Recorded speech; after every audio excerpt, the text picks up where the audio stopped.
Hiking tu sebenarnya plan ringkas je. Lepas asar lebih kurang pukul 5 lebih. Ingat naik sikit, pusing balik sebelum gelap. Laluan gertak sanggul ni aku dah biasa. Sebab tu tak rasa apa-apa pelik masa mula naik. Mula-mula semuanya normal. Cahaya masih cantik, angin laut naik dari bawah. Bunyi burung, bunyi daun. Jam dalam kepala aku rasa masih awal. Tak macam mana bila aku tengok jam telefon 6.55 petang. Je aku terus besant. Perasaan tak sedap datang tiba-tiba. Maghrib dah nak masuk. Langit masa tu bukan gelap terus, tapi warna dia pelik. Jingga kusam macam berdebu. Bunyi hutan makin senyap satu-satu. Burung hilang dulu. Lepas tu serangga pun senyap. Aku pecut turun ikut laluan yang aku ingat. Beberapa minit jalan, aku sampai tempat yang aku yakin aku tak pernah lalu. Pokok-pokok rapat. Tanah rata tapi lembab.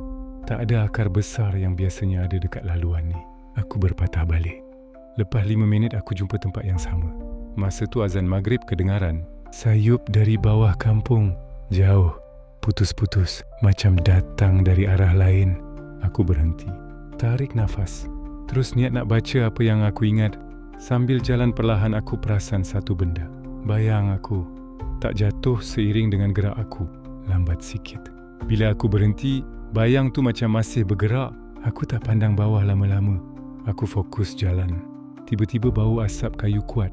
Bau orang bakar sampah. Bau kampung. Bau yang aku kenal. Aku ikut bau tu. Beberapa langkah lepas tu, laluan tanah bertukar jadi batu kerikil. Lampu rumah orang nampak dari celah pokok. Aku keluar dari hutan betul-betul lepas azan habis. Aku pusing tengok belakang. Laluan yang aku keluar tu tak nampak langsung macam laluan hiking. Cuma semak rapat, tak ada ruang orang boleh lalu. Sampai sekarang aku tak boleh jelaskan macam mana aku boleh keluar ikut situ.